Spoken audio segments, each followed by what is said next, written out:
epidemiología. Siguiendo con esto, pues mi compañero les hablará sobre los virus de la hepatitis A, B y D y terminaré yo hablándoles sobre hepatitis C y E. Lenzo.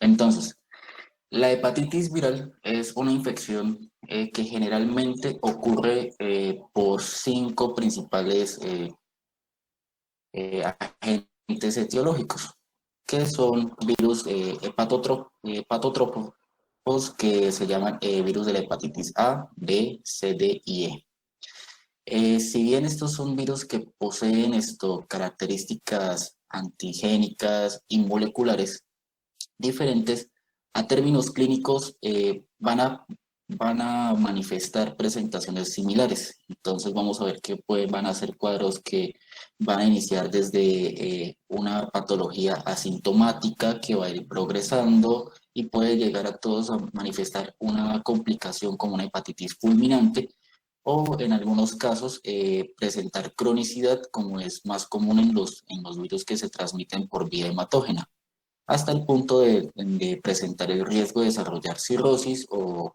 carcinoma hepatocelular. Siguiente.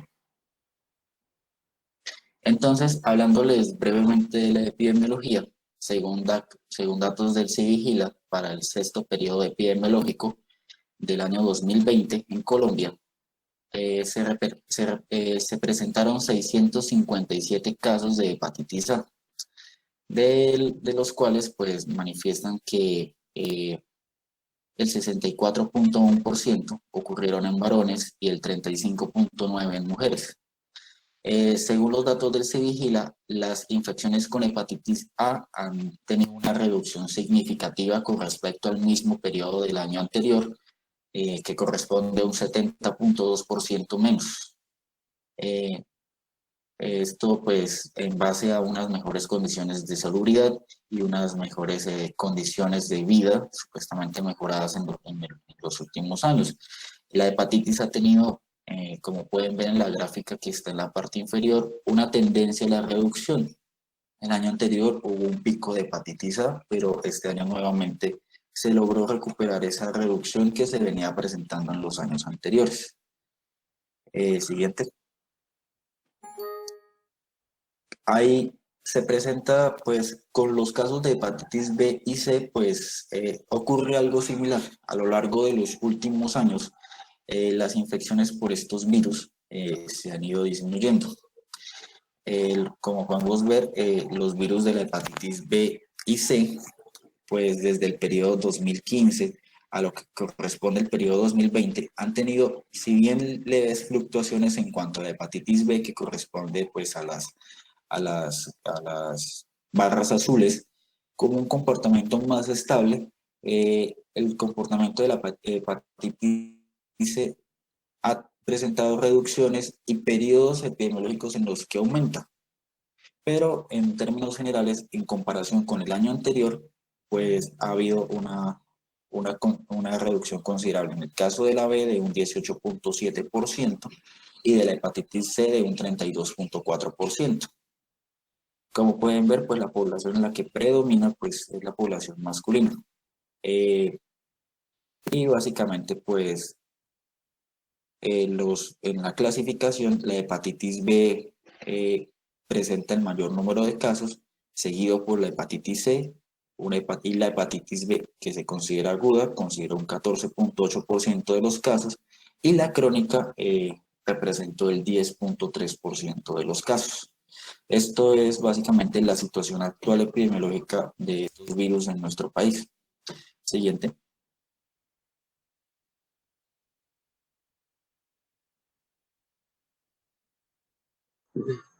Bueno, buenos días. Yo les voy a continuar hablando acerca de los tres primeros clases de virus. Empezamos con el virus de la hepatitis A, que como una vista general es de la familia Picornaviridae del género hepatovirus.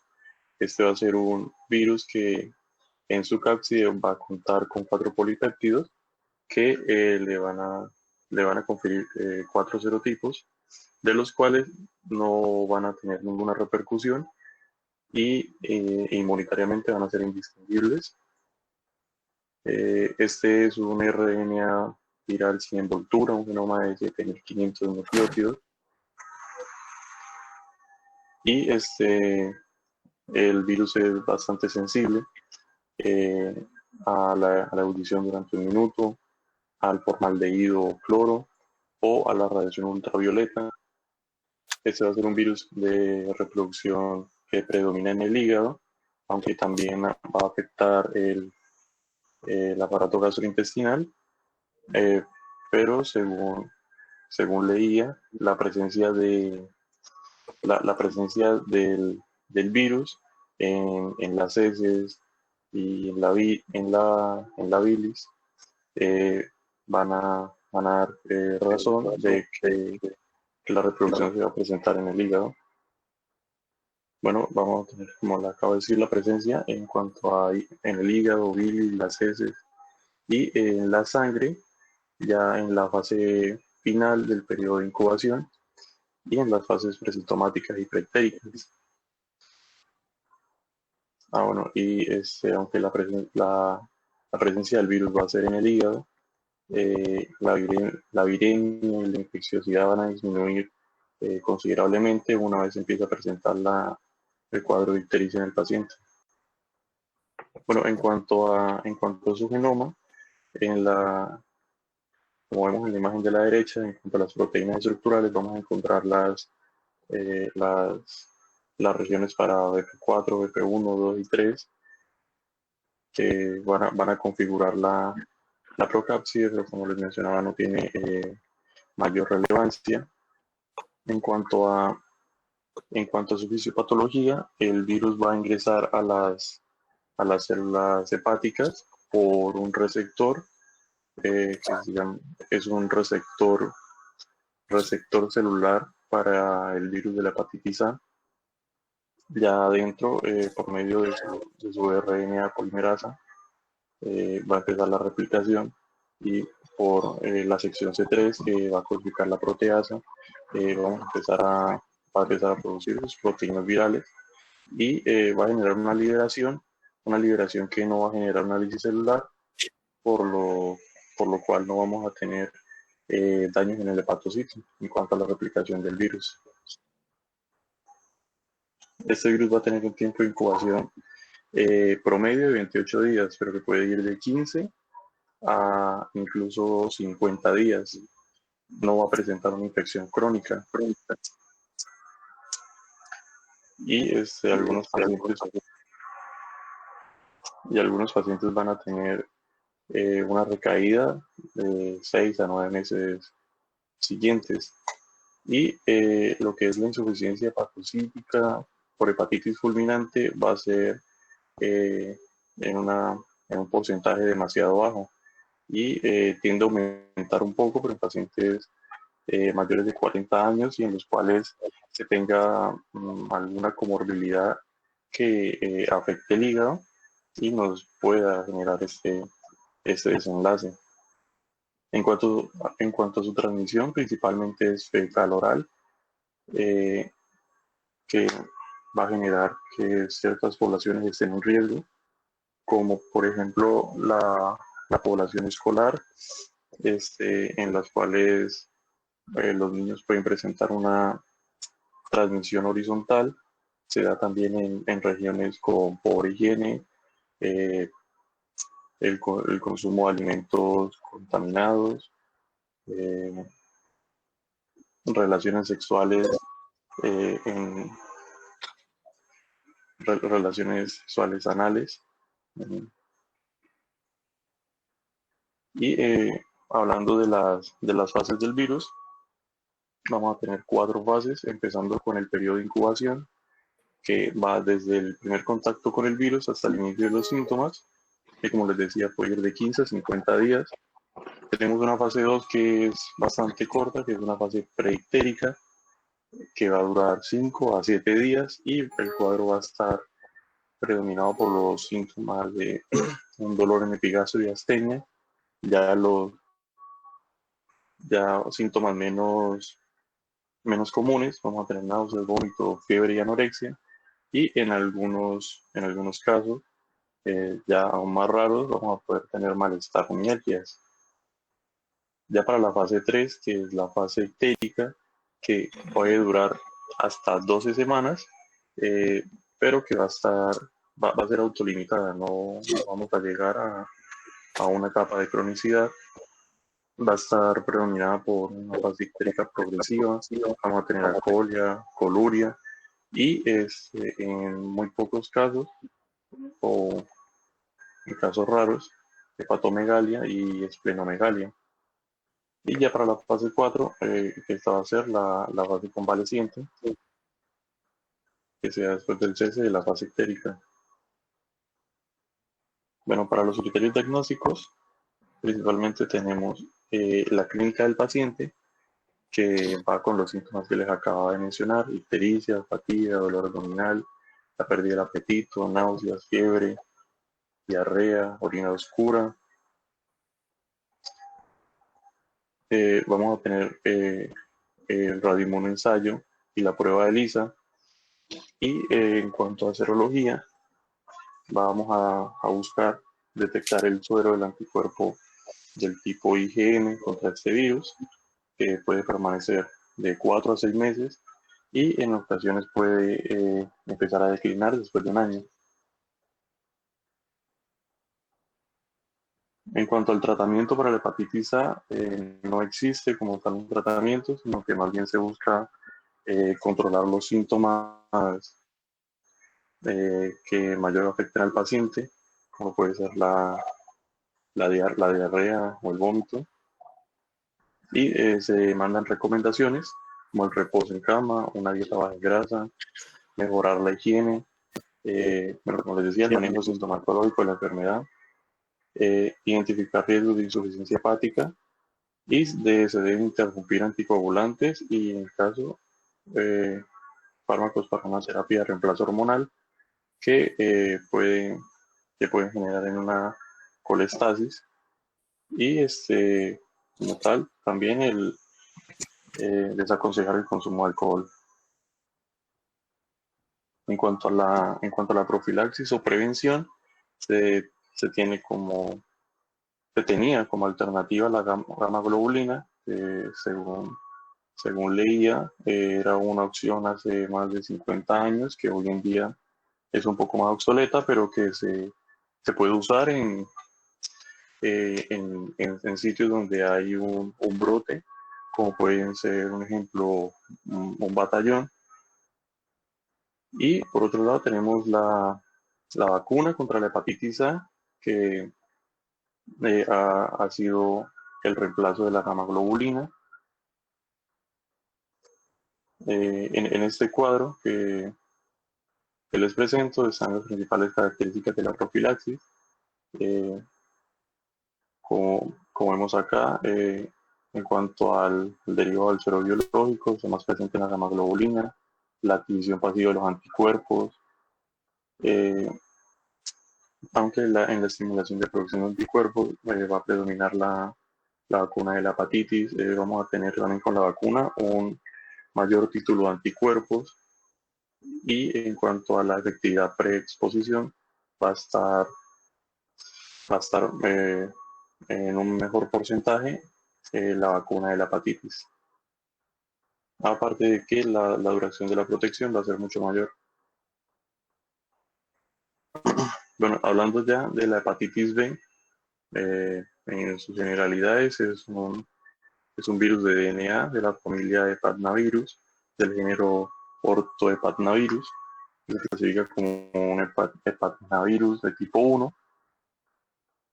que en cuanto a su ADN tiene 4 marcos de lectura que que va a ser el antígeno core, también que va a codificar toda la nucleocápside que se le conoce como core en este virus, y el antígeno E, que va a ser un indicador en cuanto a la actividad de replicación del virus, y el gen X, que va a codificar el antígeno X.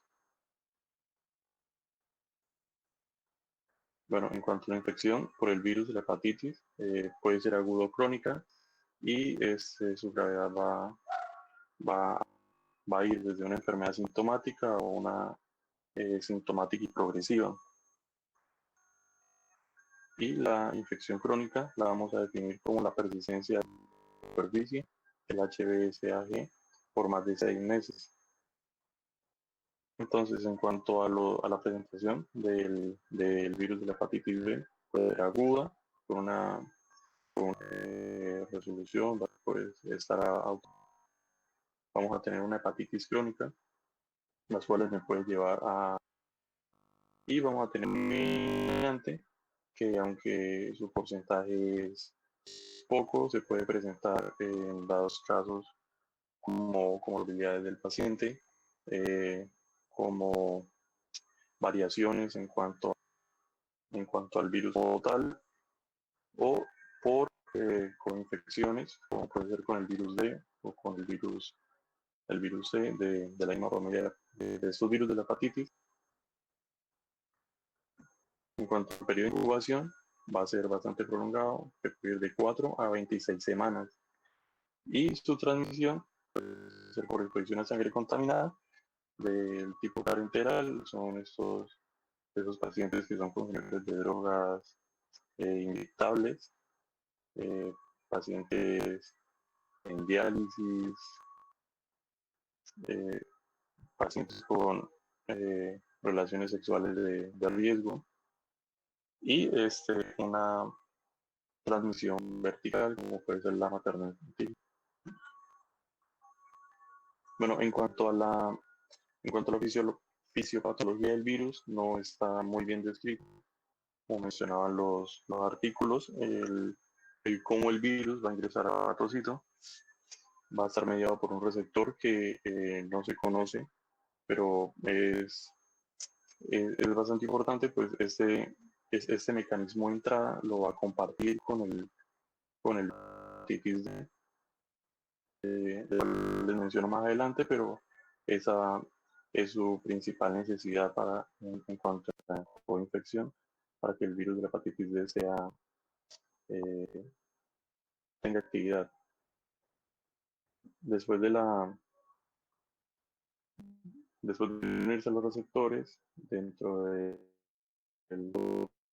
plasma va a ser generación del core al citoplasma, las cuales se van a unir en el vamos a tener una replicación conocida. Eh, bueno, va a ser la transcripción dada por su RNA polimerasa celular. Vamos a tener un RNA mensajero y un pregenómico. Y bueno, ya en cuanto a la traducción, vamos a tener expresión de su antígeno de superficie y por otro lado se va generando la nucleocápside y para su liberación de estas partículas no vamos a tener tampoco un análisis celular. El virus como no va a generar en el hepatocito, sino que se mencionaba que va a estar dado más bien por la respuesta inmune del propio cuerpo, como pueden ser los NK o linfocitos T, que por, por, por su acción citotóxica van a generar este daño. Bueno, en cuanto a la evolución, a la fase crónica de la enfermedad, tenemos que para lactantes menores de un año de edad, eh, se pueden evolucionar en un 80 al 90% de los casos. En niños entre 1 y 5, un 30-50%. En los adultos que se infectan activamente con ese virus, son sintomáticos y solo un 2 al 6% de los adultos van a desarrollar una infección crónica y de un 90-99% de adultos previamente sanos que presentan una infección aguda con este virus van a recuperar completamente. En cuanto a la clínica, tenemos los síntomas principales como fatiga, cansancio, malestar, ictericia, fiebre, y dolores musculares y articulares. En cuanto a los menos comunes, la pérdida de peso, depresión, ansiedad, trastorno del sueño, molestias en el lado derecho del abdomen, prurito, náuseas, diarrea, pérdida del apetito. Y para las pruebas serológicas, vamos a buscar la detección de ese antígeno de superficie, que es un marcador de infección. Vamos a también a buscar lo que el antígeno el antígeno COR que les mencionaba, y la proteína soluble de la nucleocápside o el antígeno E, que como les mencionaba va a ser un marcador viral. En cuanto a la fase crónica, vamos a tener 5 fases, como las vemos en este cuadro. Aquí están 4. La quinta fase es una fase de enfermedad, enfermedad oculta por este virus, en donde los niveles de los antígenos van a estar disminuidos y los anticuerpos van a estar aumentados. Básicamente el antígeno superficie, que va a ser el marcador, y en esta quinta fase, el hecho de que el antígeno de superficie empiece a disminuir va a ser un pronóstico para el inicio de la ictericia o posible cirrosis hepática. Y ese marcador es importante en esa quinta fase de la DHL, ya que en dado caso el paciente empieza a presentar ictericia o, o daño hepático con este marcador aún elevado, va a ser un signo de mal pronóstico. Bueno, en cuanto a las que tenemos acá, vamos a tener una fase 1 que va a estar marcada por una infección crónica y una muestra o un resultado del antígeno E positivo. Vamos a tener el antígeno de superficie elevado, eh, la, el, el recuento de DNA viral mayor a 10 a la 7 unidades por mililitro. Las transferadas van a estar normales y la enfermedad hepática va a ser mínima o ninguna. Y en cuanto a este mismo resultado del antígeno E positivo y la hepatitis crónica, vamos a tener que el antígeno de superficie va a estar alto o medio.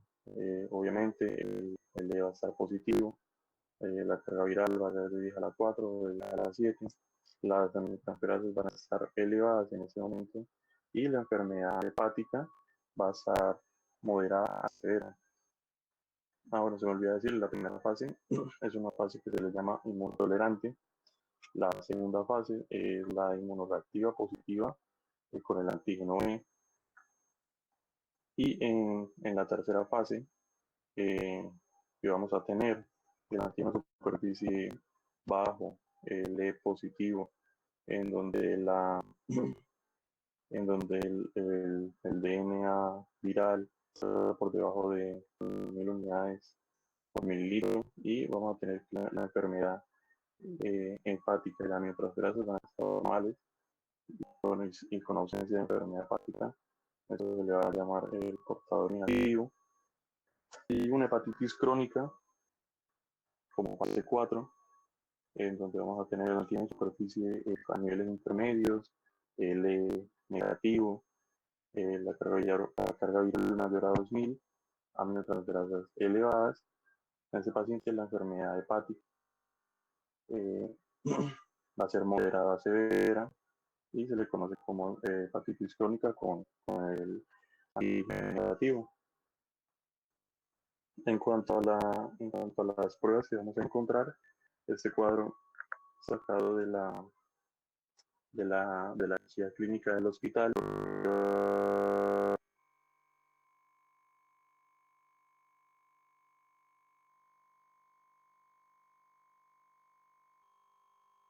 Van a presentar positividad por por el aumento de esos antígenos, como vemos en la primera línea azul, que va a ir de la primera a la casi de esta semana. Vamos a tener que el antígeno dice, vamos a encontrar positivo en el momento, y ya para el momento en el que cae, vamos a tener su anticuerpo en cuanto al, bueno, como menciona la barra amarilla, en el momento en el que cae, vamos a empezar a tener los anticuerpos para ese antígeno. Ya para las 2 semanas tenemos la ventana core, donde se va a empezar a,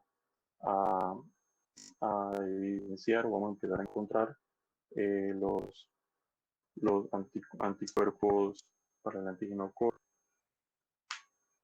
Y por otro lado, que empieza desde la primera semana también, lo que es el antígeno E, y que eh, va a disminuir hacia la cuarta semana. Bueno, en cuanto al tratamiento, encontraba que en la infección aguda solamente vamos a tener lo que es la corrección de los síntomas importantes como la diarrea y vómito. A eso, al igual que la hepatitis A, es un tratamiento de sostenimiento del paciente. Ya cuando se presenta una aguda severa, vamos a empezar a usar la midubina y la telvidubina, en dado caso de que no haya mejoría y eh, la, la enfermedad perdure durante un tiempo más prolongado. Vamos a usar el entecavir hasta que desaparezca el antígeno de superficie. Y tenemos el tenofovir, que en dado caso de que se haya presentado resistencia viral a los anteriores mencionados, se le va a cambiar por el tenofovir, que este medicamento va a presentar menos riesgo de resistencia. En cuanto a la hepatitis fulminante, pues el manejo se va a estar dado por cuidados intensivos minuciosos para mejorar la sobrevida del paciente, pero se necesita el trasplante hepático. En cuanto a la fase crónica, los pacientes, bueno, tenemos que tres panoramas: el paciente con hepatitis crónica, con el antígeno E positivo, se va a presentar aminotransferasas altas y con carga viral baja. A ese paciente se va a administrar interferón por 24 a 48 semanas. Tenemos el paciente con hepatitis crónica, con el antígeno E negativo, aminotransferasas altas y una carga viral mayor a 2000, y anormalidades histológicas que pueden no estar presentes. A este paciente se le va a suministrar el entecavir o tenofovir hasta que desaparezca el antígeno de superficie. Y tenemos el paciente con complicaciones por cirrosis, una carga viral superior a las 10.000 unidades, valores de las aminotransferasas elevadas al doble. A esos pacientes se les va a suministrar el entecavir o el tenofovir indefinido hasta que resuelvan los síntomas. En cuanto a la vacunación, hay dos tipos de vacunas, ya de las recombinantes o producidas mediante ingeniería genética, o las vacunas derivadas de plasma humano, de las cuales no va a haber diferencias significativas ni en seguridad, ni en necesidad, ni en la eficacia de estas vacunas. En cuanto al nombre comerciales, los que mencionaba, se mencionaban el Recombimax o el Envix. En cuanto a la vacunación post-exposición, primero se debe dar la inmunoglobulina de la hepatitis B más la vacuna. Eso se hace en hijos de madres que son positivas para el virus de la hepatitis B. Y para los neonatos se deben vacunar dentro de las primeras 24 horas, ya que después de los 7 días no hay evidencia de que esta vacunación debe ser efectiva. En cuanto a la exposición directa, tener una única dosis intramuscular de monoglobulina de 0,06 mililitros por kilogramo lo antes posible, seguido de un ciclo completo de vacunación antivirus de la hepatitis, que se debe iniciar dentro de los 7 días.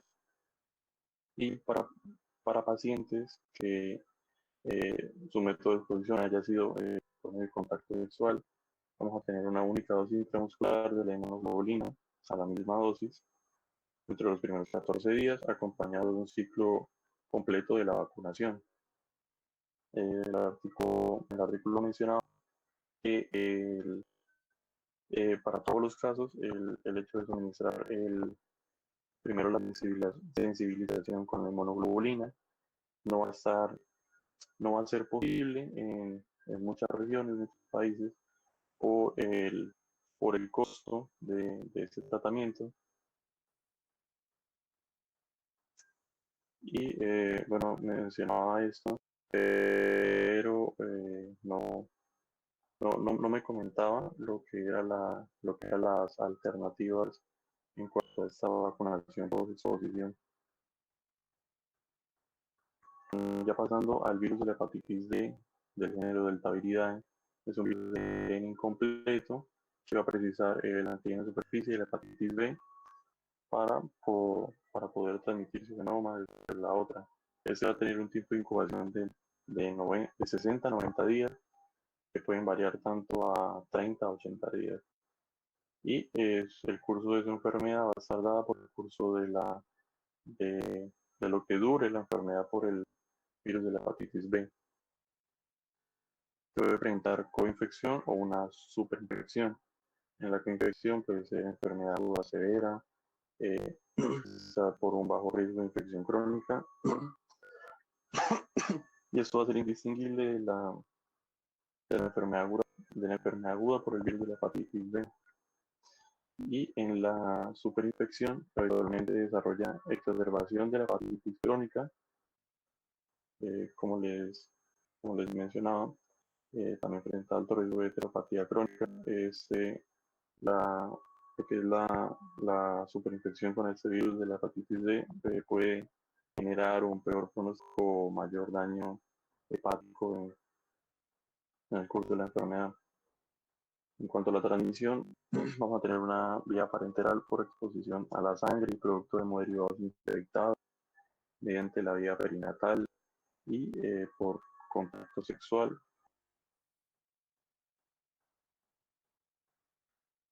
Durante la infección del virus de la hepatitis D, tenemos el antígeno, tenemos su antígeno y su ARN, que lo vamos a medir por PCR. Esos marcadores van a aparecer temprano.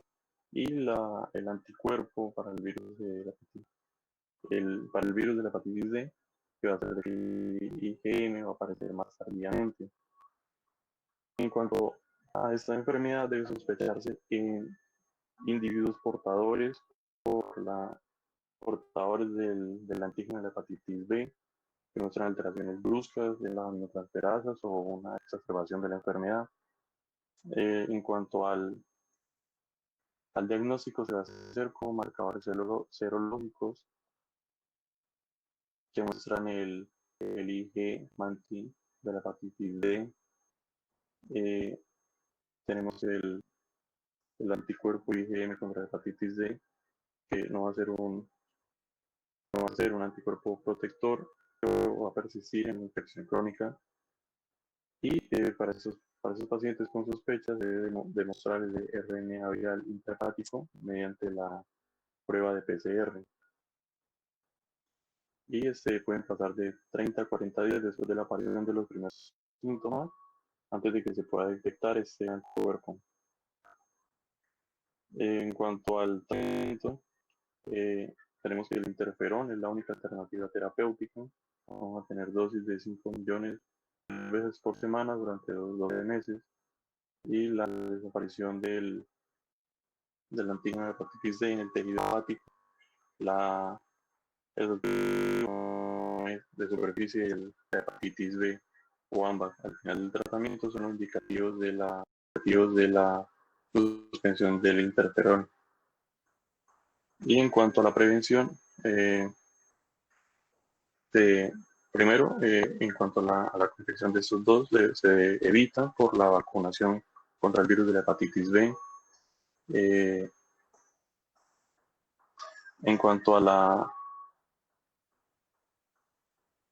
en cuanto a lo demás, se busca educar a los pacientes que tienen virus de la hepatitis B, que deben tener cuidado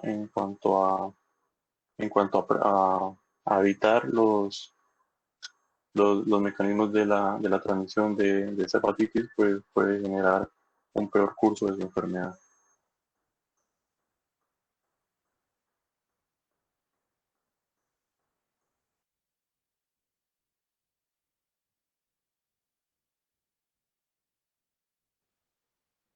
Bueno, entonces, siguiendo con el virus de la hepatitis C, el virus de la hepatitis C pertenece a la familia Flaviviridae y es el único virus que perteneciente al género Hepacivirus.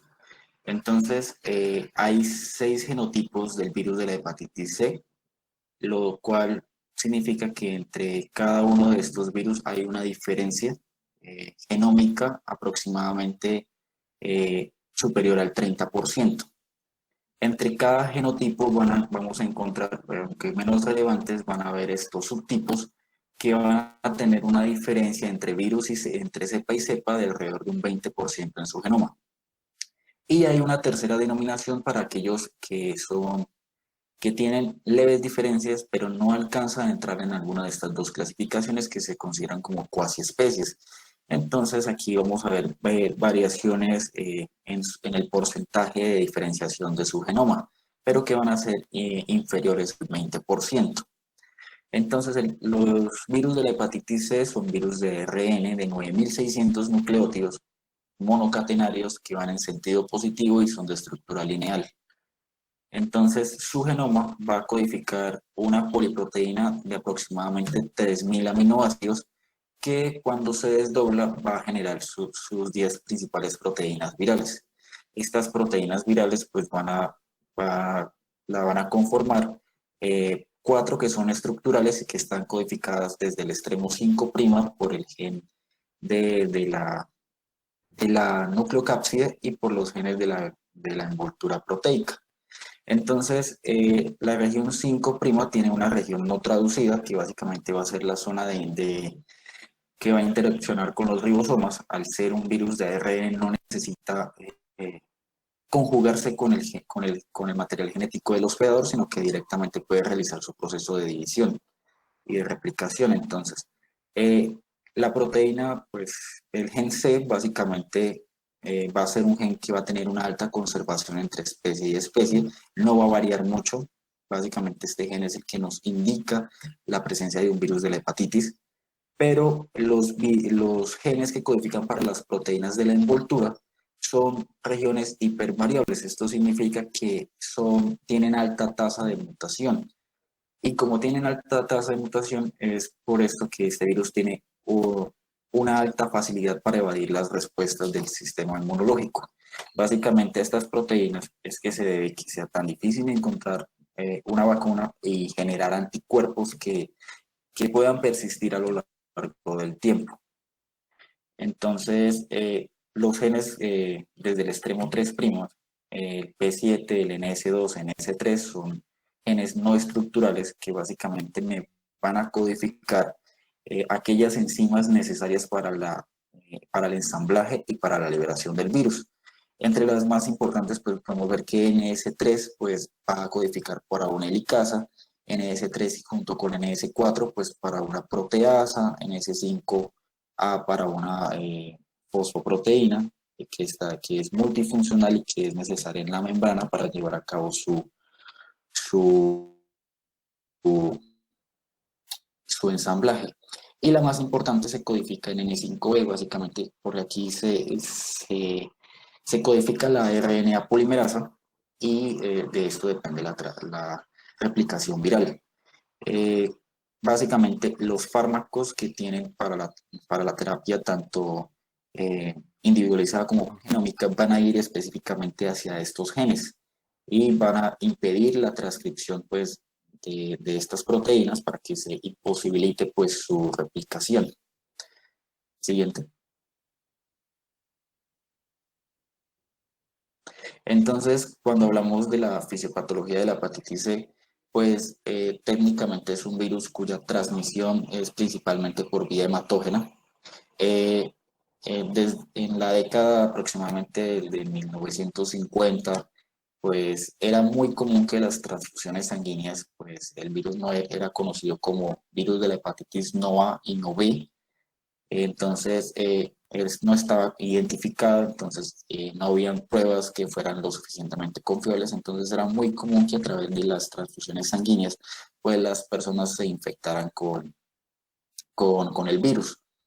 Pero a medida que fueron presentándose las pruebas de antígenos de primera generación, pues estas tasas fueron disminuyendo drásticamente. En la primera generación hasta cifras por debajo del 12%. A medida cuando se presentaron las de segunda generación, estas cifras se volvieron tan bajas como el 0.6%. Y esto pues también se acompañó con la presencia de detección del RNA viral por medio de PCR. A- a- Tanto que el día de hoy pues es básicamente la probabilidad de infectarse de hepatitis C por una transfusión es de 1 en 2.3 millones de transfusiones. Entonces, los pacientes que siguen teniendo pues, el riesgo de contagiarse por esta vía, pues son aquellos que tienen contacto pues, con fluidos corporales en el ámbito laboral, aquellas personas que usan drogas intravenosas y la transmisión por vía sexual y perinatal, pues se considera una vía poco eficiente de transmisión del virus de la hepatitis C. Entonces, básicamente en una porción del 1 al 5%. Pero se considera que estas cifras se pueden triplicar en caso de que el paciente presente alguna comorbilidad o alguna condición de inmunosupresión o que sea un paciente VIH. Aquí esta vía de transmisión pues se va a potenciar y va a ser más significativa. El mecanismo de entrada del virus pues, es muy variado. El virus tiene múltiples receptores por los cuales pues, ingresa el hepatocito o se ha detectado en células linfocíticas a través desde su contagio hasta su llegada hacia el hígado. Entonces hay receptores como los no específicos del CD81, receptores como la claudina 1, la proteína hepatoespecífica de unión firme, la claudina y los receptores de LDL. Estos receptores de lipoproteínas de baja densidad, pues básicamente tienen un valor agregado y es que el virus tiende a confundir al sistema inmunológico con su envoltura porque tiene la apariencia de una lipoproteína. Esto dificulta pues básicamente que sea reconocida y que se genere una respuesta humoral efectiva contra el virus.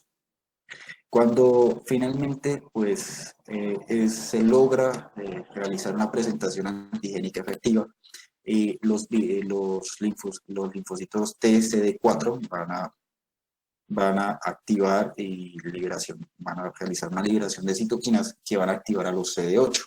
Básicamente a esta respuesta prolongada, junto con la presencia de linfocitosónica, va a causar el daño hepatocelular, la respuesta prolongada de citotoxicidad. El virus realmente no ocasiona mayor daño hacia la célula hepática, pero la respuesta inflamatoria prolongada pues es básicamente a la cual se debe el daño hepático. Se han asociado, pues, este es un virus que muy fácilmente es el que tiene la tasa más alta de progresión hacia la cronicidad. Muy pocos, pues, se resuelven en la fase aguda y se ha asociado esto con variaciones en algunos alelos genéticos del genes del complejo mayor de histocompatibilidad. Pacientes que tengan, por ejemplo, haplotipo CC, citosina, oxitocina, en el gen IL28B, pues generalmente son los pacientes que tienen la tendencia a resolver durante los estadios agudos. Estos porque cuando se tiene esta combinación se presenta un interferón de tipo delta 3 que va a ser más efectivo contra la respuesta viral en términos inmunológicos. Cuando se presentan algunas variaciones en este gen, el cambio de una citosina por una guanina, pues se genera otro tipo de interferón que es de tipo 4. Este interferón pues va a tener una respuesta menos efectiva contra el virus de la hepatitis C, lo cual se ha asociado que progresa hacia la cronicidad y básicamente con un mayor riesgo de desarrollar carcinoma hepatocelular o cirrosis. Siguiente. Entonces, cuando hablamos de la clínica de este virus, pues tenemos que tener en cuenta que tiene una fase aguda y una fase crónica, que su fase aguda se va a presentar a posterior del periodo de incubación, que es aproximadamente entre 15 y 150 días, que básicamente su fase aguda se va a caracterizar por una fase prodrómica o preictérica, en la cual vamos a tener manifestaciones muy generales y muy variables, entre las cuales pues resaltan la hiporexia, las náuseas, el vómito, la fatiga, el malestar, las mialgias, la atralgia, la cefalea y la fiebre. Hay que tener en cuenta que cuando se presenta hiporexia, náusea y vómito, los pacientes en un gran porcentaje de los casos van a presentar pérdida o variaciones en el gusto o en el olfato. Los pacientes pueden presentar oscurecimiento de la orina entre 1 a 5 días previos a la aparición de la ictericia. Y muchas veces la manifestación inicial en este periodo es un síndrome similar a la enfermedad del suero. Este síndrome básicamente pues se caracteriza por atralgias o artritis, erupciones, angioedema y en ocasiones pues en un examen de orina pues se puede presentar hematuria microscópica y un grado de proteinuria mínima. Significa que va entre 150 miligramos a 0.5 gramos de excreción de proteína en la orina. Siguiente. En la fase ictérica, pues básicamente aquí el paciente va a presentar una disminución de los síntomas generales, pero se va a caracterizar porque hay una pérdida de peso bastante brusca. La mayoría de los pacientes pierden entre 2.5 y 5 kilogramos en términos de 1 a 2 semanas. Y hay que tener en cuenta pues, de que una proporción bastante significativa de los pacientes que presentan hepatitis no presentan ictericia. Entonces, hay que tener en cuenta, como les voy a explicar más adelante, las pruebas de laboratorio y tener en cuenta que cuando se presenta el síndrome similar a la enfermedad del suero, pues se van a presentar el aumento de las aminotransferasas. Este aumento pues, de las aminotransferasas nos va a permitir diferenciarlo de una enfermedad reumatológica. Al examen físico, el dolor en hipocondrio derecho, la hepatomegalia que es dolorosa la palpación, van a ser los hallazgos más significativos al examen físico, y en un porcentaje entre el 10 y el 20% de los pacientes pues, van a presentar esplenomegalia y adenopatías cervicales. Siguiente. Otra cosa pues importante a tener en cuenta es que generalmente los virus de la hepatitis B y C en general van a presentar fiebres superiores a los 40 grados. Solo cuando se presentan con el síndrome similar a la enfermedad del suero es que se pueden encontrar periodos febriles con valores levemente más bajos, entre los 39.5 y los 40. En la fase de recuperación hiposictérica, que tiene una duración aproximada entre 2 y 12 semanas, los síntomas generales empiezan a ceder, el paciente empieza a tener una mejoría aparente clínica, pero puede seguir persistiendo la hepatomegalia. La bioquímica hepática va a aparecer anormal durante un periodo prolongado y básicamente es el anuncio pues, de que el paciente va a progresar muy seguramente a una fase crónica. Solo del 15 al 20%, algunas bibliografías anuncian que aproximadamente en algunos casos hasta el 50% de los pacientes tienen una resolución espontánea, pero la mayoría coinciden que solo es del 15 al 20%. Básicamente esta resolución solo ocurre en adultos sanos que no tengan ningún otro tipo de enfermedad hepática de base o algún tipo de inmunosupresión.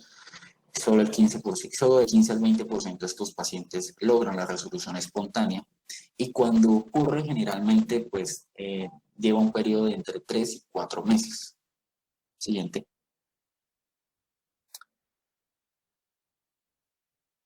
Entonces aquí entramos pues básicamente a la porción más significativa de la hepatitis C. La fase crónica, este es el virus que progresa con mayor facilidad a la cronicidad y se define en todos los virus de la hepatitis. Se define como cronicidad la presencia de alteraciones bioquímicas o clínicas durante más de 6 meses. La posibilidad de que el virus evolucione a este estadio es aproximadamente el 90%, y la mayoría de los pacientes son asintomáticos. El riesgo de cirrosis y carcinoma hepatocelular en un periodo que comprende entre 10 y 20 años es cercano al 20%. Hay que tener en cuenta pues que durante los periodos de enfermedad aguda y enfermedad crónica pues se pueden presentar algunas manifestaciones extrahepáticas.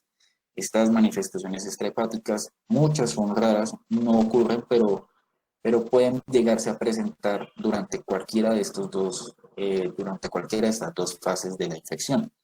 Entonces, la glomerulonefritis por inmunocomplejos, la crioglobulinemia mixta, que es otro trastorno por inmunocomplejos y hace parte del espectro de enfermedades linfoproliferativas de los linfocitos B, y que en ciertas ocasiones puede inclusive evolucionar hacia un linfoma de células B. Se ha asociado, aunque aún no se tiene claro cuál es el vínculo, pues el virus de la hepatitis C se ha asociado con algunos tipos de manifestaciones cutáneas, como la porfiria cutánea tarda y el líquen plano. También, aunque también raro, por la dependencia de los mecanismos de ensamblaje del virus, que básicamente compromete las vías metabólicas de la glucosa y de los lípidos, pues este virus puede causar un desbalance que me puede llevar a los pacientes a desarrollar un síndrome metabólico. Y en algunos casos se ha reportado pues que un agente de diabetes tipo 2. La insuficiencia hepática pulmonar, que básicamente es un cuadro que se caracteriza por encefalopatía, por coagulopatía y por alteraciones de la conciencia, es bastante rara en la hepatitis C, pero puede llegar a presentarse. Hay que tener en cuenta que los signos de cirrosis y hepático severo, signos como los angiomas galactiformes, la hepatomegalia y esplenomegalia, la cistitis, la ictericia, la ginecomastia, la atrofia testicular, la astéresis y la pérdida de vello corporal, que pueden ser indicativos de que el paciente puede estar teniendo una hepático severo.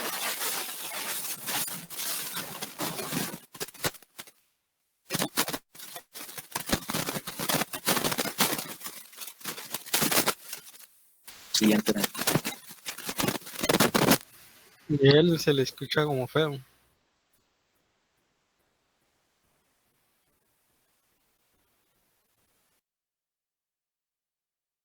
¿Y él?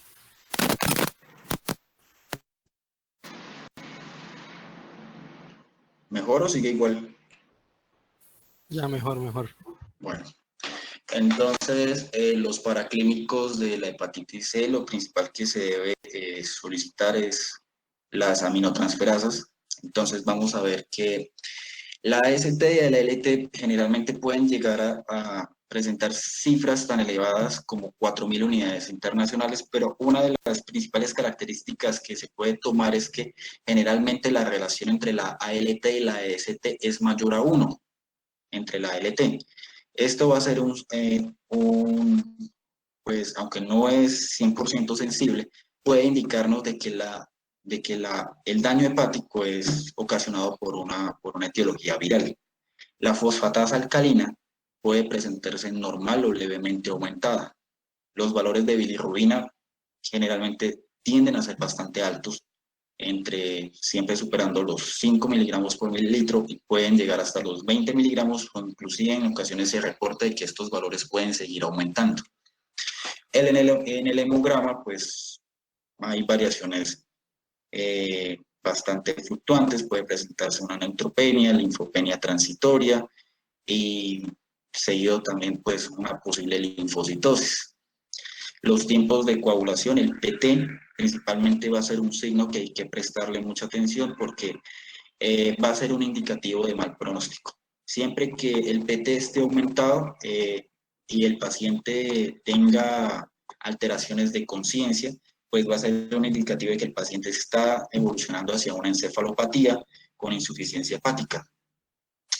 El coprológico, pues va a ser presencia de esteatorrea leve y transitoria. El uroanálisis, como les decía, pues en ciertas ocasiones se puede presentar una hematuria microscópica y una proteinuria mínima. La serología, actualmente pues vamos en las pruebas serológicas de tercera generación contra anticuerpos del virus de la hepatitis C, que tienen aproximadamente una sensibilidad del 97 y una especificidad del 99. Sin embargo, el gol estándar sigue siendo la prueba de PCR de detección del RNA del virus.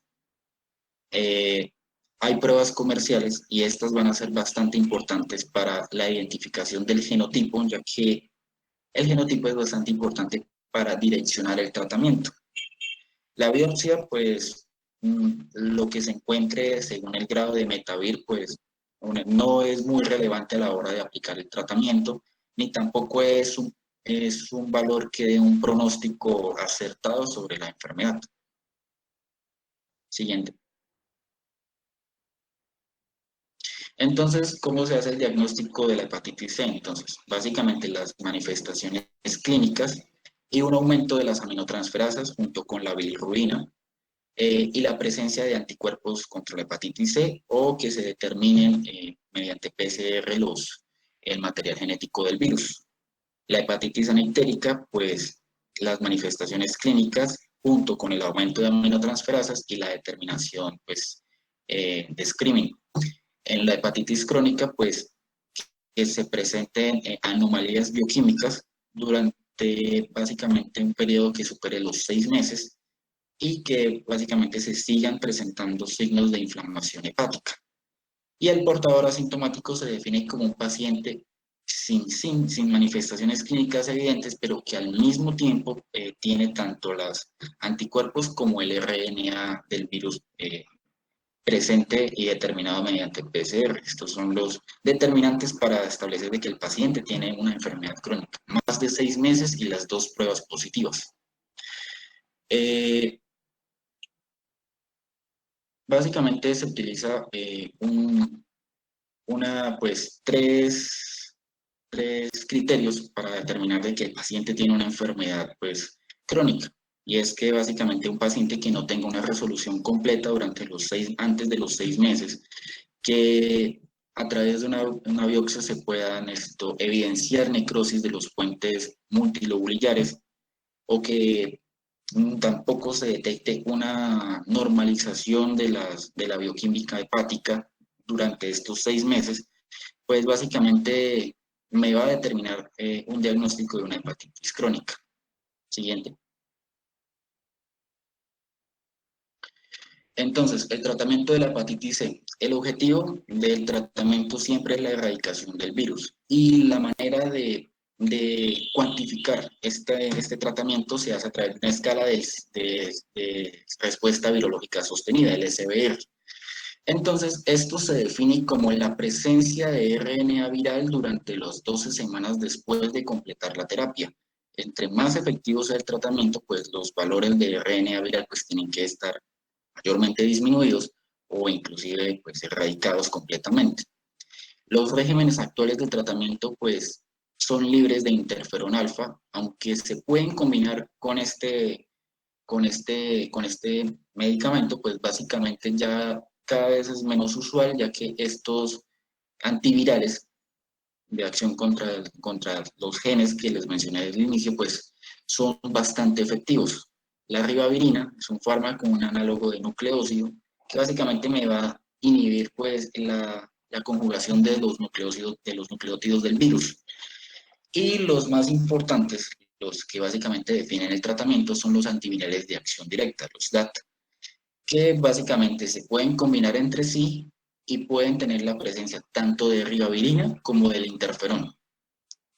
Entonces, estos fármacos de acción directa se subdividen en tres categorías, que son los inhibidores de la proteasa y de las proteínas no estructurales NS3 y NS4A. Aquí encontramos pues, el glaprecavir, el ansunaprevir, el grasoprevir, el voxilaprevir, que es uno de los que las guías europeas más recomiendan. Los inhibidores de la NS5A, el levikasivir, el declasivir, el apicidir, el patacivir y el omnivitazivir, pues básicamente estos tres son los más importantes en el tratamiento y al mismo tiempo los que las guías europeas más recomiendan. Y por último, los inhibidores de la polimerasa NS5B, el sofosbuvir. Siguiente. Entonces, como les venía diciendo desde el inicio, el virus de la hepatitis C tiene principalmente 6 genotipos. Y el genotipo 1 pues, va a tener una subdivisión en 1A y 1B. Lo importante de la prueba para determinar el genotipo es básicamente para dar un tratamiento que tenga una mejor efectividad según el SBR. Entonces, la principal pauta terapéutica para los de genotipo 1 va a ser una conjunción de sofosbuvir con ledipasivir, básicamente un comprimido diario durante 12 semanas. Este tratamiento tiene un porcentaje de efectividad en pacientes que no hayan tenido un tratamiento previo que sean cirróticos de un 94% y en aquellos que no sean cirróticos de hasta el 99%. Aquellos que hayan tenido un tratamiento previo, ya sea fallido o abandonado, pues tienen una efectividad en el cirrótico de hasta el 100% y en un no cirrótico de hasta el 95%.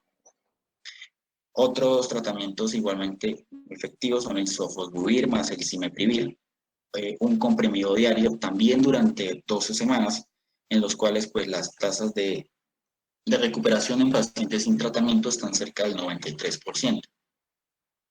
Y en con tratamiento, pues aquí en este caso, pues se estratificaron según la escala de Metavir, que va de F0 a F4. Esta escala, pues básicamente lo que me mide es el daño y el compromiso hepático, el grado de fibrosis, siendo pues inexistente en el grado 0 y cirrosis básicamente en el grado 4. Con porcentajes que básicamente superan el 90% y oscilan entre el 95% en promedio. El peritrapevir, el ritonavir y el omnipacivir, 2 comprimidos días durante 3 días a la semana por 12 semanas, o en última instancia el tazaruvir, de un comprimido 2 veces al día más la ribavirina. Puede o no estar conjugado con ribavirina. Y nuevamente, en tanto en el genotipo 1B como en el 1A, pues tiene efectividad cercana en la mayoría de los casos al 100%. Siguiente. La hepatitis C en su genotipo 2 pues va a tener, básicamente su tratamiento consiste de sofosbuvir junto con la ribavirina. Entonces, si el paciente no tiene tratamiento previo, pues el tratamiento va durante 12 semanas y en pacientes no cirróticos tiene efectividad en promedio del 97% y en los cirróticos de entre el 83 al 100%. En los que tienen un tratamiento previo, se considera que los que tienen un tratamiento previo o por abandono, pues el régimen se prolongue hasta las 24 semanas, pero las guías también mencionan de que no se encontraron evidencias significativas que sustenten o que den soporte a esta afirmación y que las tasas de efectividad no incrementaron significativamente. Entonces, entre el 92 y el 96% para no cirróticos y entre el 84 y el 94 para los cirróticos. Siguiente. Para el genotipo 3, pues el sofosbuvir y la ribavirina Aquí puede haber combinación o no con el interferón. Eso ya está a criterio médico de si quieren usar el interferón. Si no hay tratamiento previo, puede darse comprimidos de sofosbuvir junto con la ribavirina durante las 24 semanas y va a tener básicamente una tasa de efectividad entre el 94%, tanto para cirróticos como para no cirróticos. Si no hay tratamiento previo, cercano al 97%. Y también hay un segundo régimen que es el sofosbuvir junto con el taclacivir. Estos también por 12 semanas, un comprimido diario y sus márgenes de respuesta de SBR van cercanos al 97 y 94%. Siguiente. Bueno, y este último, la razón de que este esté en segundo es que en los pacientes que tienen un compromiso hepático en F4 en escala Metaver, pues como pudieron apreciar, pues tienen un menor SBR cercano del 69%, que ya pues básicamente se va considerando como inefectivo. La hepatitis C, pues los tratamientos más comunes van para los genotipos 1 a 3, ya que estos son los más comunes, las cepas que más se presentan y los genotipos que más se tratan. Los datos de tratamiento para los 4 y 6 son limitados y se recomienda pues los siguientes esquemas. Son esquemas que también los soportan las guías europeas y para el genotipo 4 pues básicamente se puede usar el mismo esquema del genotipo 1 o se puede hacer tratamiento con grasoprevir y el Vasivir durante 12 semanas, también un comprimido diario. El genotipo 5, el Levetiracetam junto con el sofosbuvir o el sofosbuvir con el interferón y la ribavirina. La ribavirina se dosifica según el peso y esto durante un periodo de 12 semanas. Y por último, el genotipo 6, el mismo del 5, por 12 semanas o también con el tratamiento en el cual se incluye el interferón. Son tratamientos que se han considerado pues seguros y efectivos y que en términos generales son los que este es el que tiene mejores respuestas cuando se presentan estos genotipos del virus en la infección. Siguiente. Por último, el virus de la hepatitis C. El virus de la hepatitis C va a tener una clínica o unas manifestaciones y un progreso bastante similar al virus de la hepatitis A.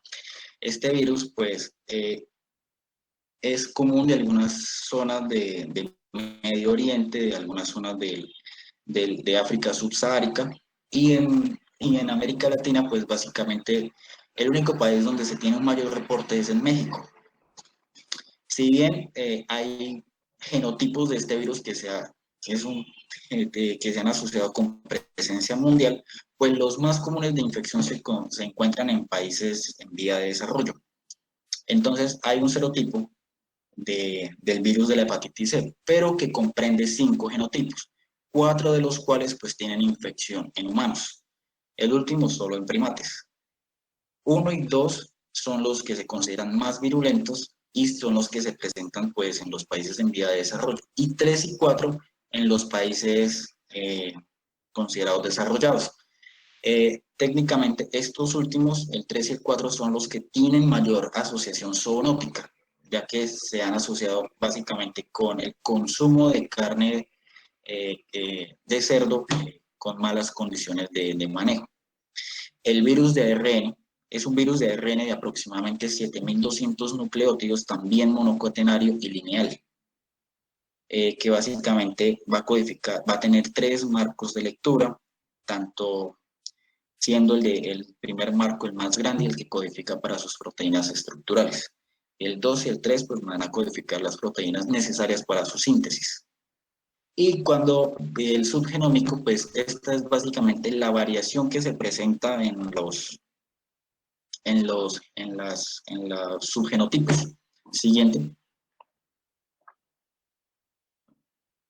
Entonces, la fisiopatología, la transmisión es básicamente por vía fecal oral y se asocia con el consumo de agua contaminada.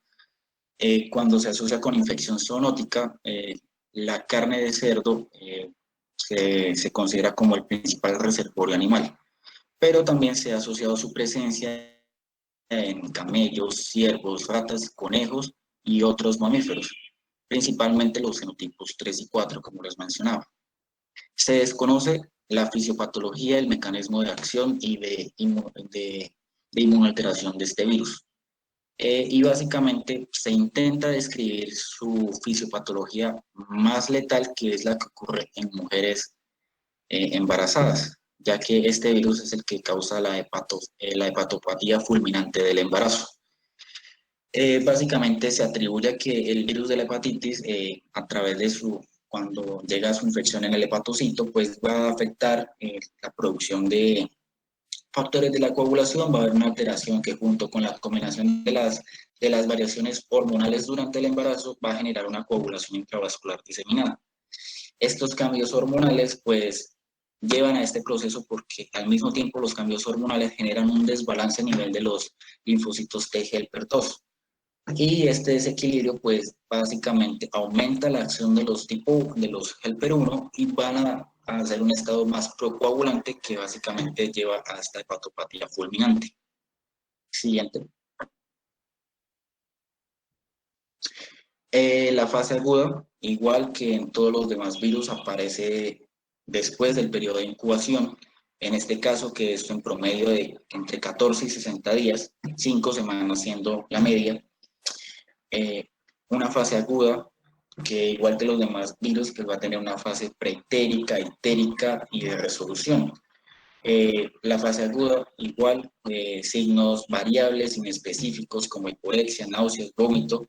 Y la fase itérica, también puede haber una infección anictérica y subclínica. El paciente se encuentra con el virus, pero completamente asintomático y sin ictericia. La insuficiencia hepática aguda ocurre en menos del 1% de los pacientes, y, como les mencioné, es más frecuente en embarazadas. Aproximadamente cuando se hacen las mediciones en el tercer trimestre, la mortalidad es cercana al 20%. Y en el otro grupo de pacientes que presentan pues este leve riesgo son aquellos que tengan una hepatopatía crónica de base. La resolución espontánea ocurre aproximadamente en el 98% de los pacientes y toma aproximadamente un mes.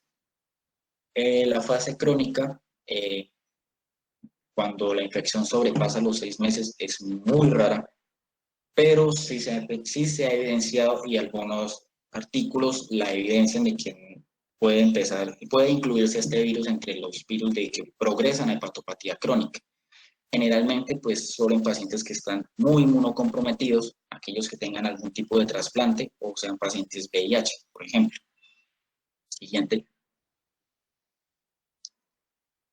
Los paraclínicos y el diagnóstico, pues nuevamente las aminotransferasas, la fosfatasa alcalina, la bilirrubina, el hemograma y la prueba de anticuerpos de IgM, pues me van básicamente a dar el diagnóstico de una infección por hepatitis C.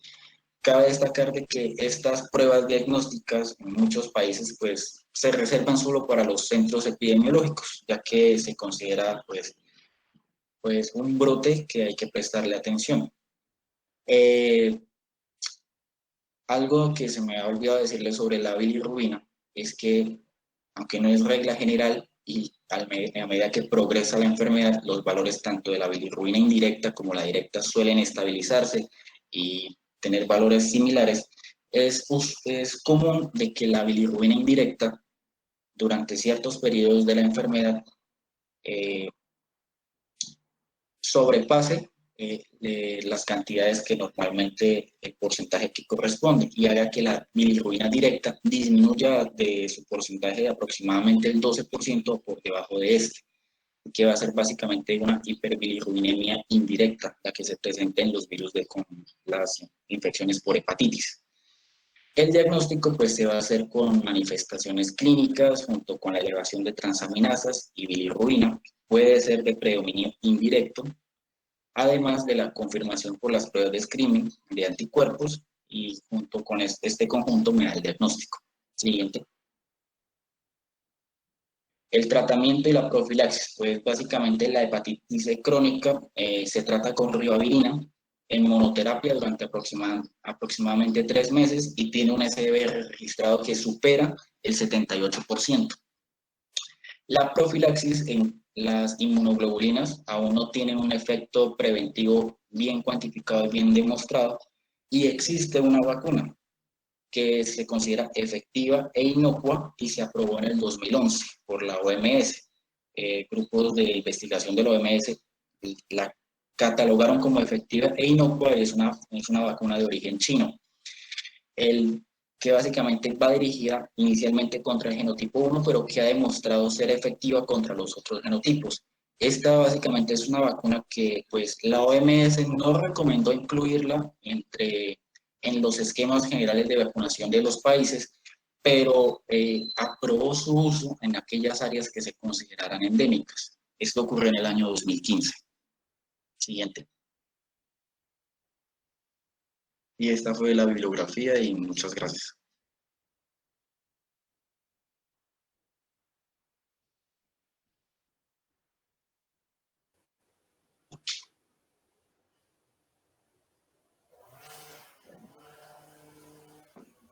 Bueno, muy bien. Enzo y Miguel por su extensa exposición.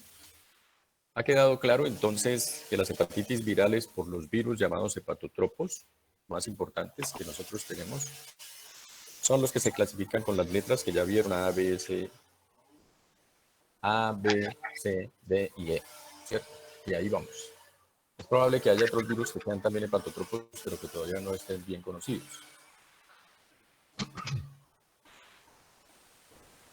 Y hay otro grupo de virus que no son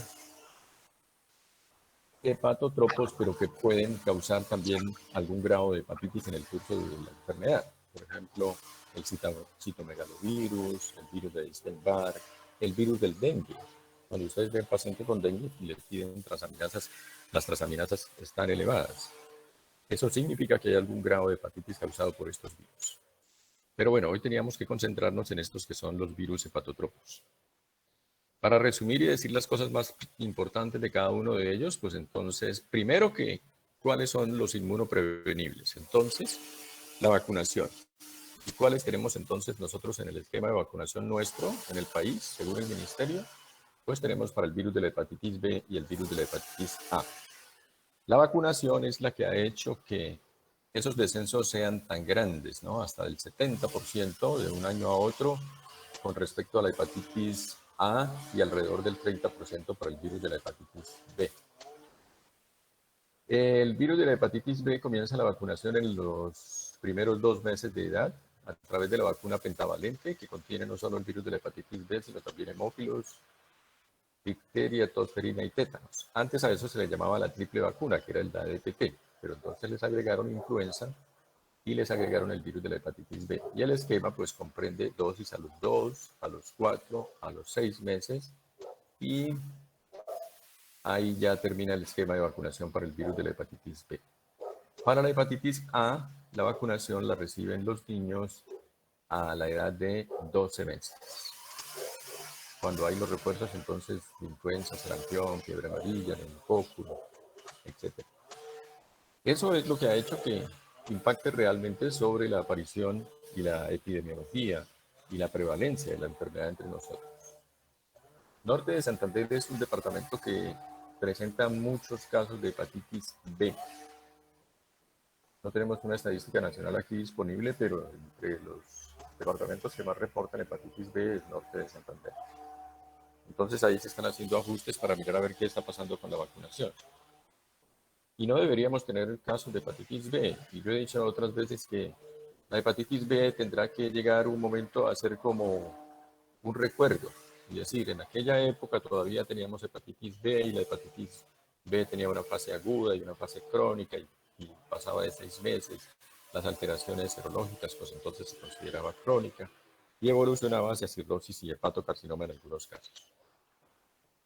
Porque la vacunación debe llegar a cubrir la totalidad de la población que están naciendo en el país. Entonces, si todos los niños en el país tienen acceso a la vacunación, cumplen con el esquema, reciben las 3 dosis y luego al año la vacuna contra la hepatitis A, estas 2 enfermedades tienen que tender a desaparecer en el país.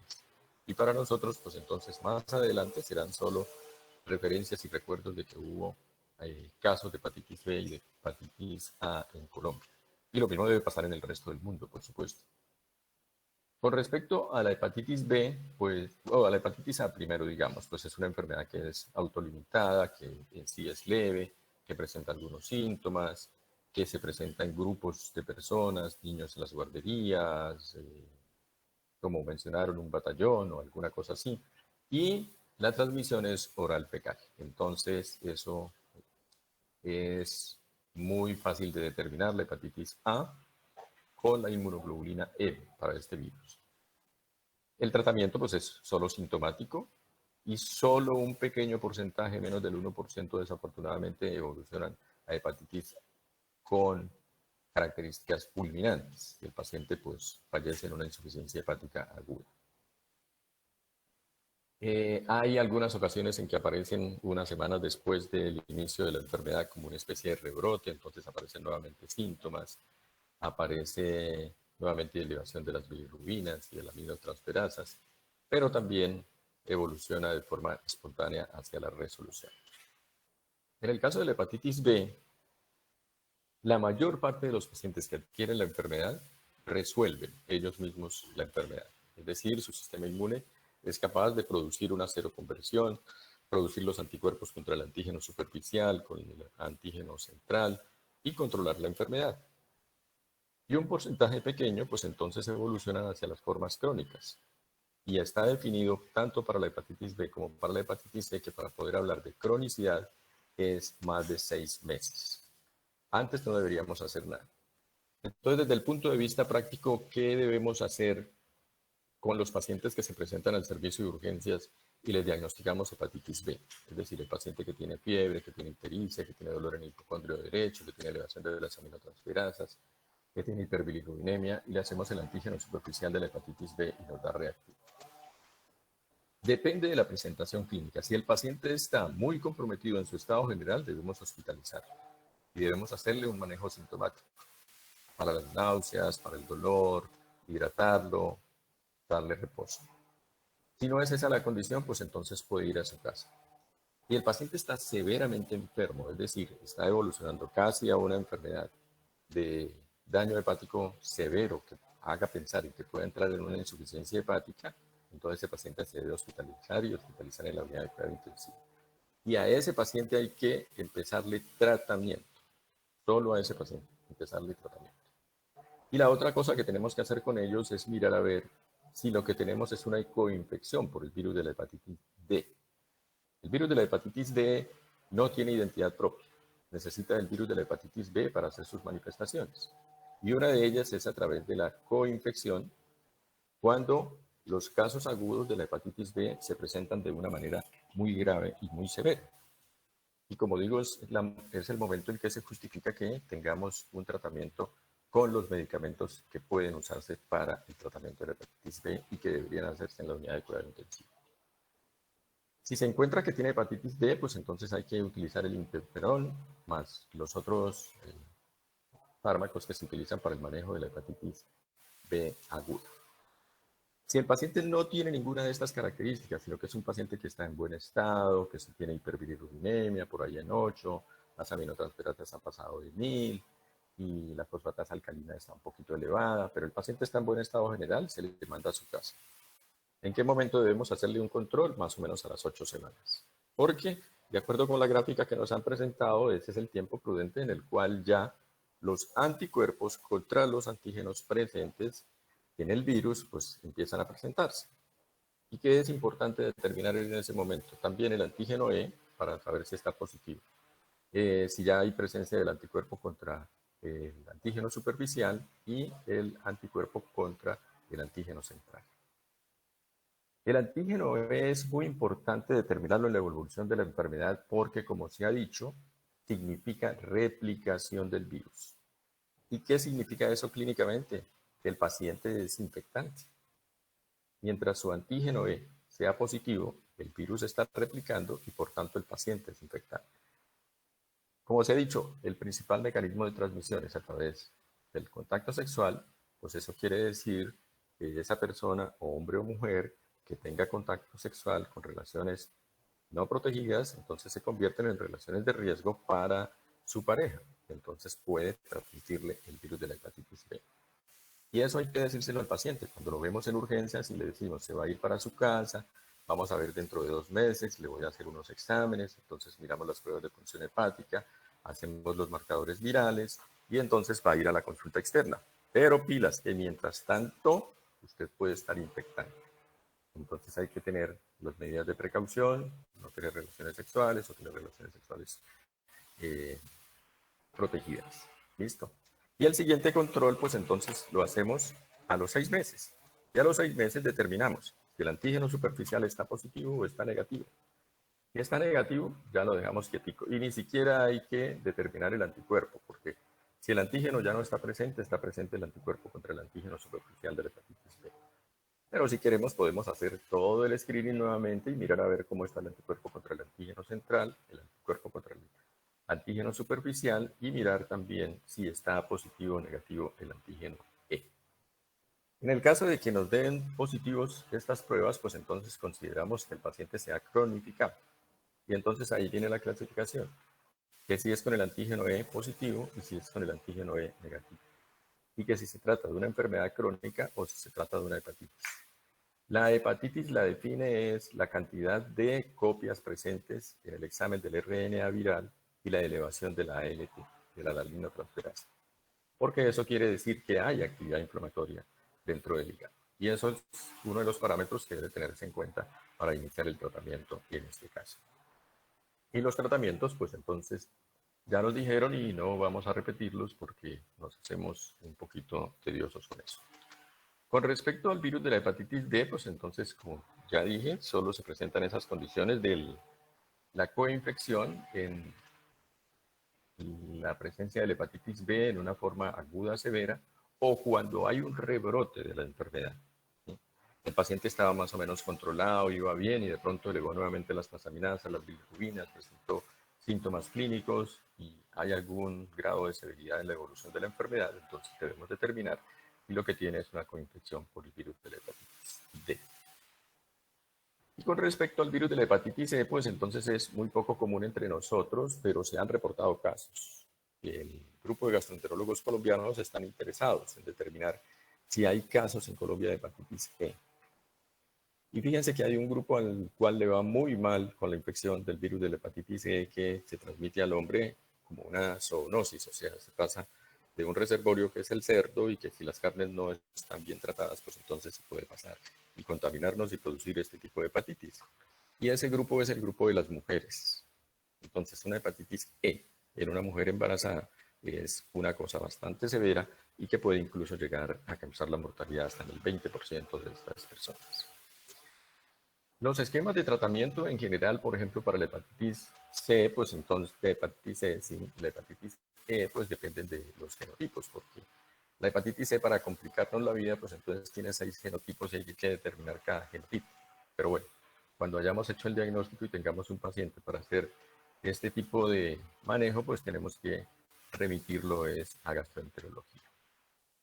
Y un último apunte sobre la infección oculta en el virus de la hepatitis B.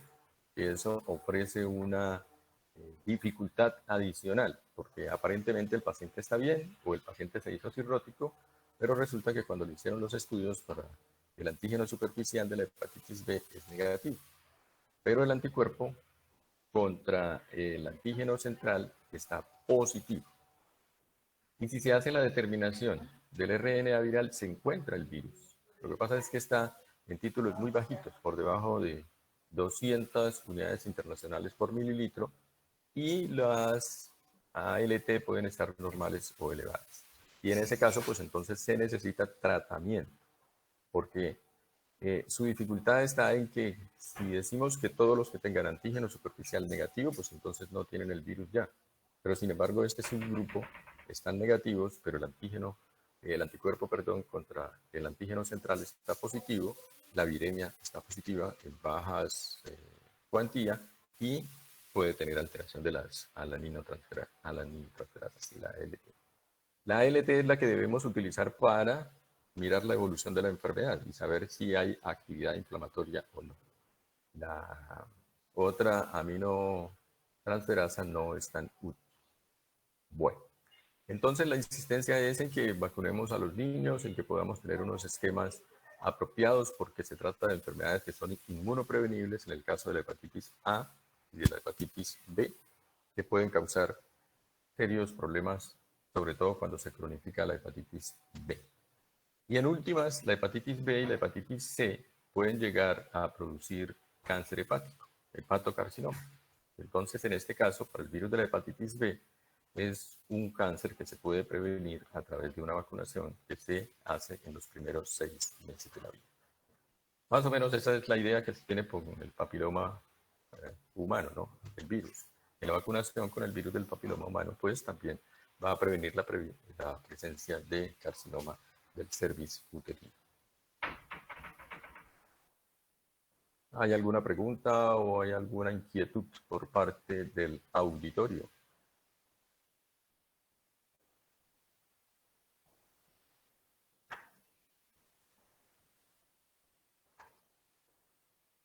Diego, ¿ayer me envió el dato de asistencia o no? Porque no he hecho el informe de ayer. Ahorita se lo mando. Ay, Diego. Entonces me envía el de ayer y el de hoy, por favor, ¿sí? Porque tenemos que hacer eso, porque si no hacemos el informe es como si no hubiéramos estado en clase. Ni ustedes, ni yo. Pues a ustedes Una no están pregunta. en la clase y a mí no me dan por hecho el que hayamos realizado la clase. Sí, sin pregunta. Yo. Hola, Diego. Esto, principalmente, ¿cuál tipo de hepatitis se puede complicar con mayor facilidad dependiendo de las comorbilidades que tenga el paciente o dependiendo de, de otras enfermedades o la edad que tenga el paciente? ¿Cuál se puede complicar o se puede empeorar más fácilmente? La comorbilidad que más puede estar presente y que son coinfecciones es con el virus de la inmunodeficiencia humana. Los pacientes que tienen diagnóstico de VIH deben tener pruebas serológicas para hepatitis A, B y C, porque el tratamiento varía de acuerdo con la presencia o ausencia de estas enfermedades. Por un lado se dan el TAR, que es el tratamiento antirretroviral específico para el virus del VIH, pero si hay la presencia de alguno de estos virus, pues se debe recibir también el tratamiento específico, dependiendo de eso. En el caso del virus de la hepatitis E, también debe descartarse en estos pacientes porque ellos se hacen como más propensos a tener esta infección por el virus de la hepatitis E. En el caso del virus de la hepatitis C, pues determinar el genotipo y de acuerdo con ello, pues hacer el tratamiento. Otras enfermedades que sean debilitantes, pues no hay ninguna otra, así que tenga importancia con respecto a la presencia de los virus hepatotropos y que puedan complicar la evolución de la enfermedad, ¿no? Condiciones especiales siempre son la mujer embarazada, ya dijimos lo que pasa con el virus de la hepatitis E. En el caso de la hepatitis B, si es positiva, entonces hay que iniciar el tratamiento y al recién nacido hacerle un manejo especial. Hay que aplicarle gamma globulina al momento de su nacimiento y de una vez vacunarlo. Ese paciente, ese recién nacido, no puede esperar hasta los 2 meses, sino que la vacunación se hace inmediatamente, el primer día. Y luego pues se controla para ver cómo es la evolución. Porque mire que la hepatitis B a los niños les va muy mal. Los niños que adquirieron in utero la enfermedad o al momento del nacimiento, entonces evolucionan muchos a formas crónicas. Lo mismo en la primera infancia, de los 1 a los 5 años. Entonces, son los que más se cronifican, distinto a lo que pasa con los adultos, que la mayor parte se recuperan, entre el 80 y hasta el 90%, y solo un 10 o un poquito más de los pacientes pueden llegar a las formas crónicas. Entonces, ahí la edad con respecto a hepatitis B sí juega un papel muy importante. Y juega papel muy importante también entonces la vacunación de las mujeres. Si no, al comienzo de la enfermedad, si están negativas y no han recibido la vacuna contra el virus de la hepatitis B, deben vacunarse. Hacer los controles prenatales y mirar a ver si están infectadas, cómo va evolucionando la enfermedad y cómo se puede establecer en el tratamiento con ellas y recibir una atención muy especial durante el momento del parto, que casi todas ellas toca que llevarlas a cesárea para obtener el producto del embarazo y hacerles el tratamiento inmediato. Eso sería como un grupo y una condición especial con las mujeres embarazadas. Recuerden ustedes que las mujeres embarazadas son otra historia completamente diferente, ¿no? Sus constantes fisiológicas cambian, sus patologías son diferentes al resto de la población, tienen como una actividad proinflamatoria y protrombótica, entonces pueden tener más riesgo de enfermedades de este tipo, etcétera, etcétera. Entonces, por eso es que ha nacido una especialización ahora dentro de ginecología que se llama la perinatología, que es para cuidar las mujeres que tienen embarazo de alto riesgo. Eso no quiere decir que todos los embarazos pues se van a complicar, no, porque la mayor parte de los embarazos ocurren de manera normal, pero hay personas que tienen algunas condiciones especiales y que les hacen que la gestación tenga alto riesgo. Y en el embarazo, como en todas las enfermedades, cuando medimos los riesgos y los riesgos son altos, pues se necesita una atención diferenciada con respecto al resto de la población.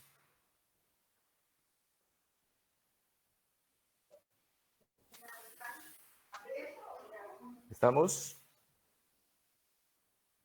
Mañana tenemos la charla sobre hipertensión arterial, pero crisis hipertensiva, ¿no?